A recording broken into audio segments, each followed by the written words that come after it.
Hey guys, my name is Brad, and today I wanted to talk to you a little bit about my journey with alcoholism and how that led to me getting cirrhosis of the liver by the time I was 34 years old.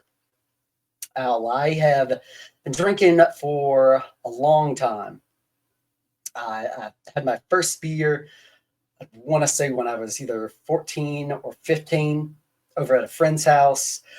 My parents never had alcohol in the house. My dad was very against that as he had a similar problem that I had. Just never really thought that people wanted to be around him unless he was drunk. He wasn't fun when he was drunk. Nobody was interested in him unless he was drunk. And that's kind of what I battled my entire life is people's approval.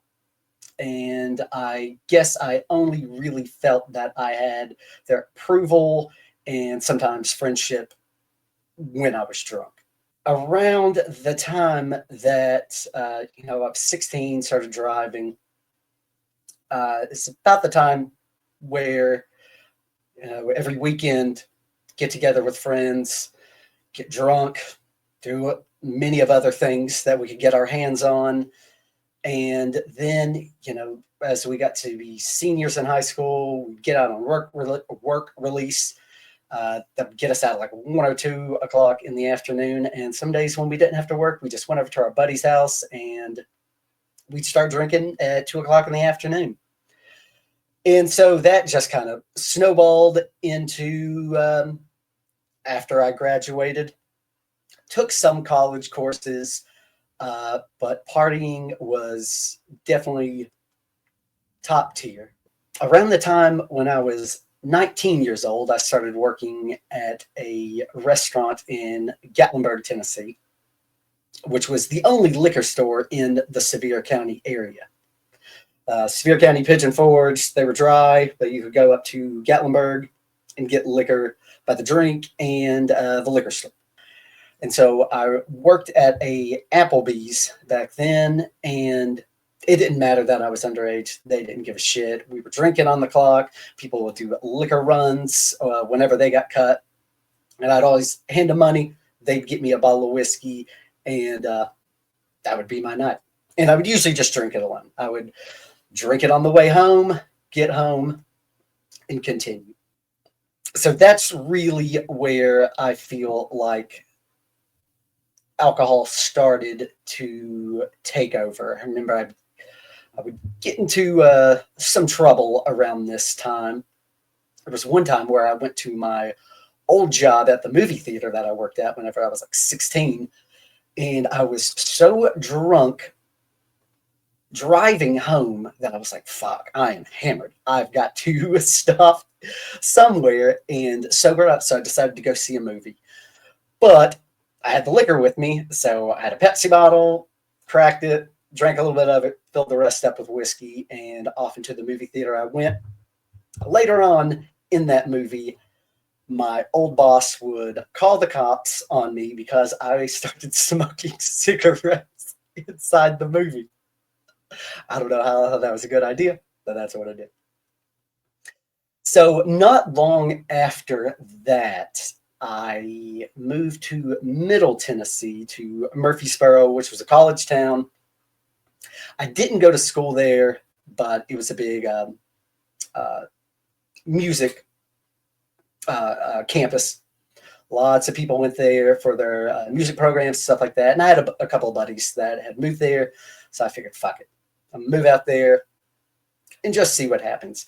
And I just kind of wasted my time. I met a ton of amazing people, a ton of absolutely amazing artists, awesome people. But all I did was work at a couple of restaurants and just get loaded the entire time. It was around this time that I called a family member one night on one of those, just random drunken, depressed nights, and confided in them and told them that I thought I had an alcohol problem. And I'm not really sure how the conversation went after that, but I'm sure I just lied up and down and thought, told them I was depressed at the time and there was nothing to worry about. But there was definitely something going on there. And so after about my 8 months there, I moved back with my parents for a little bit and eventually found a house in Knoxville with one of my buddies. Moved up here, and then after about 3 months of living in Knoxville is when I got my first DUI. I had a friend called me, told me she was back into town, so I traveled all the way to Sevierville after a night of just getting annihilated for a friend's birthday. And I was definitely still drunk and probably took a few shots before I drove up there. And a couple of dirty martinis later, had her, grabbing my keys from inside my car as I was trying to leave. And I had locked my keys in my car at that point so many times that I had a spare in my wallet. So she took the keys. I shut the door, pulled out my wallet, showed her the key with a smile, started that bad boy up, and off I went. I had no idea that she had called the cops, and the bartender inside at this place had called the cops on me. So about 5 minutes down the road, I was pulled over, and I knew the jig was up. There was no way I was getting away with it. And so just like, yeah, here I am. Let's go. So that was my DUI. Luckily, I only had the one.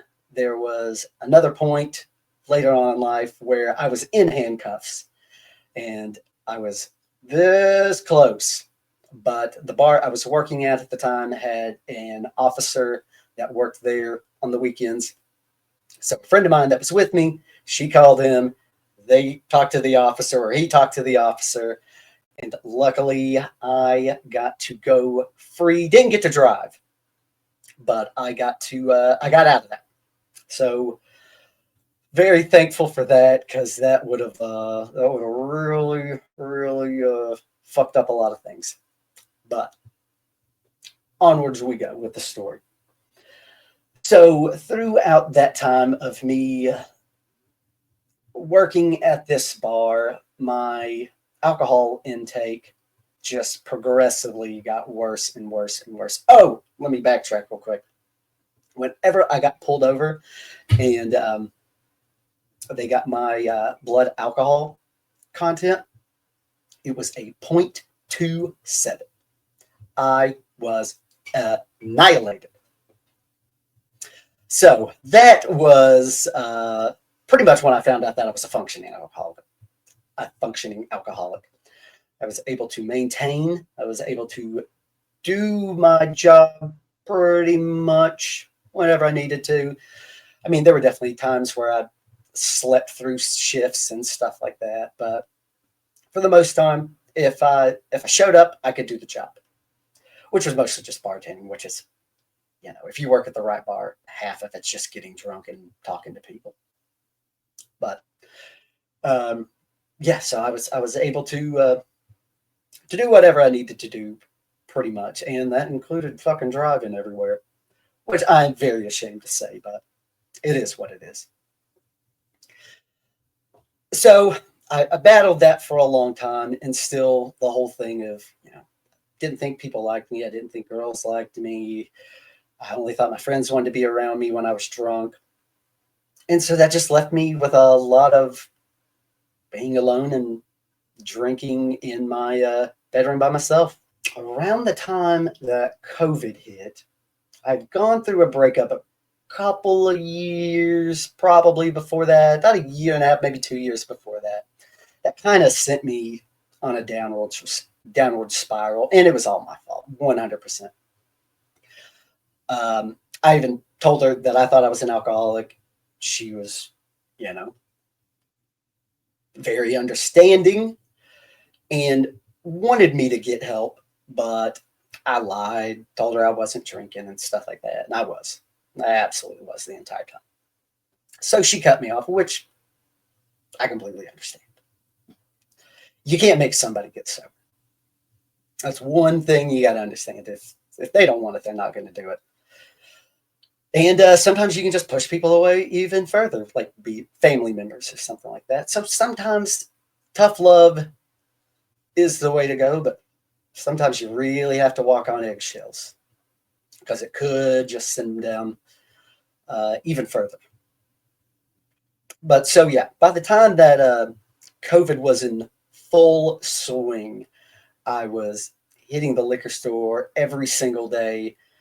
I would buy a sleeve of airplane bottles that I would have in my backpack with me all day long. I would drink them throughout the day while I was at work, and then go to work at one of my bartending gigs at night. And whenever I got off work, I had a handle of Benchmark sitting right next to my bed. And if I got, even that low, which is enough to get anybody fucked up in a handle, that's a lot of liquor left in a handle. That's when I knew I had to go replenish. So it was about every 2 days that I was replenishing the handle, and every day that I was replenishing the airplane bottles. Early 2020, that was about the time that I started to get sick every single day. Always had this horrible pain in my gut. And the only thing that would help me feel better was to take a few shots and then to throw it up. And that would happen usually about 3 times a day. Once, as soon as I woke up, one time just randomly in the afternoon, I'd say around like 3 o'clock, and then always at night. It would just, it's a horrible pain in my stomach, and I knew that at some point I would have to throw up. Like I said, the only thing that would make me feel better is take a few shots, kind of ease my stomach a little bit, I guess, is kind of my mentality at the time. So that happened for probably about a year, and I knew something was wrong, but I didn't really give a fuck. At that point, I think I knew where my life was leading, and I was okay with it. I did not mind for alcohol to be the end of me. So come 2021, it was April 7th, I woke up in the most excruciating pain I'd ever felt. And again, it wasn't a pain that was unfamiliar to me. I knew exactly what was going on, but it was just unlike anything I'd ever felt before. I felt like it was just burning a hole in my stomach. So I called my father. I guess I just needed some kind of mental support. But I asked him to meet me at a walk-in clinic where I ended up going. And after they ran a few tests, the doctor, she came back in not long after the tests were ran, and she told me that I had to go to the ER, that she had notified the ER that I was on my way, and that my liver enzymes or levels were just off the fucking charts. And so, being an alcoholic, my first thought was, well, I'm not drunk enough for this. Do I have to go right now? And she was like, yes, I have to go right now. So, reluctantly, I did go tell my father. I told him, you have to go to the ER. She advised that I really, really need to go get this checked out. So he said, okay. So we go to the ER, where I end up waiting like 6 hours to finally get back in there. The lady at the front desk said she had called my name, but we were sitting right there the entire time. The only time I ever left was to go outside to smoke some cigarettes and to get sick, or just go to the bathroom. But one of those 3 things, we were always there, and he was always there. Well, whatever. Finally, I get back there, and they start running some tests. She comes back in at one point. She said, we think it might be jaundice, but we want to do some more tests just to make sure. And then probably an hour or so later, she came back in and told me that it was cirrhosis of the liver. And I knew that was real bad. Real bad.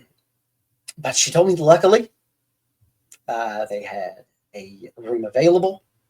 They were going to put me up in there, help me with the detoxing, and just monitor me, make sure that I didn't have seizures, go into cardiac arrest, or anything like that.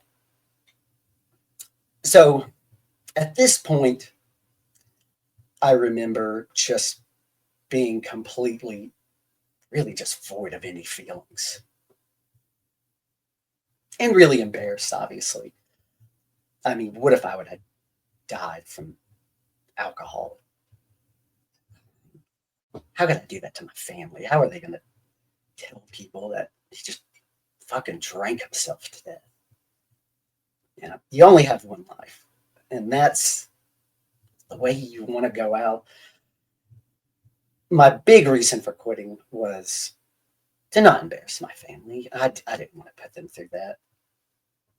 And then later on, realized that I have got to do this for myself. Because again, if you do not want to get sober yourself, there's not much stopping you from just going right back to where you were. So I had a decision to make in that hospital bed. Did I want to get out and drink until it killed me? Or did I want to try to use this as a second chance in this life and, you know, not turn everything around? Obviously, you can't right every wrong, but just try. While laying in that hospital bed for 5 fucking days, going through DTs, hallucinating, hearing things that weren't there, I decided that I was really going to give it a go. I was really going to try this out, try this sober living out, and see how it treated me. And I can say that this year, what's about a little over 2.5 months from now, I will be 4 years sober. Now, that's not saying that's the last time that I had alcohol was April 7th, 2021, because it wasn't. But that was the last time I was drunk. There were 3 times that I had alcohol after I got out. One was because I was working at a bar, even when I was sober, and we just got a new beer in. Somebody asked if I wanted to try it, and so I didn't, I don't know, look like an idiot. I don't fucking know. I tried it. It was just a sip of beer, but what was the point? There was really no point in doing it. Then the second time, went over to a friend's house. She went to the bathroom. She had liquor out. She was drinking. I don't have a problem with people drinking around me. It's not a big deal. I can have NAs. I can have soda water. I can have water. I know that there is a certain point when I need to leave if people are drinking and excessively. But it doesn't bother me. If people want to drink, they can drink. I know that I'm not a one and done kind of person. For every one beer I would have 3 or 4 shots easily. Liquor, I need to go from 0 to 60 as quick as fucking possible. I black out all the time.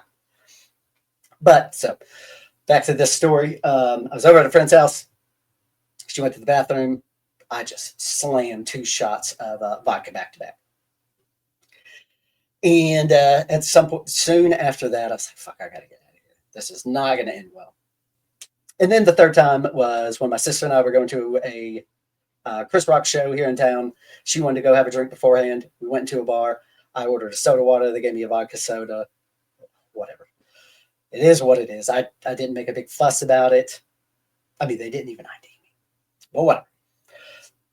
So those are the 3 times that I've had alcohol since I have been sober. The last time was like that Chris Rock show had to be about 2 years ago or something like that. So that was the last time. But yeah, so that is that's kind of where I'm at. These last 3 years and 9 months have been a struggle. They have not been easy, but it is so much more gratifying to be sitting here talking to you about this, telling my story, than it is to, potentially be in the ground or doing exactly what I was doing. I can't imagine that if I would have picked drinking back up the way that I had, that I would still be here. Remember, the doctors telling me that I was lucky that I was still here. They told us that I was very, very close to not making it out alive from the situation that I was in. I'm so thankful to be where I am right now, have the friends and family that I've had for this whole journey. They've been nothing but absolutely supportive and the absolute best. I'll try to put in a picture of the bottles that my roommates found in my room while I was in the hospital. And whenever I called them and told them why I was in the hospital, they took it upon themselves to go just tear my room apart and try to find all the liquor that I had in there. Most of the bottles were empty, but there were a ton of bottles that I had hidden throughout my room. I had them hidden throughout my car, pretty much anywhere that I could. Uh, I mean, anybody that saw me probably the last 2 years or so before I landed in the hospital, if you saw me out and about, I was drunk. There's no other way to put it. I was not doing anything sober. But guys, that's my story so far. Condensed story.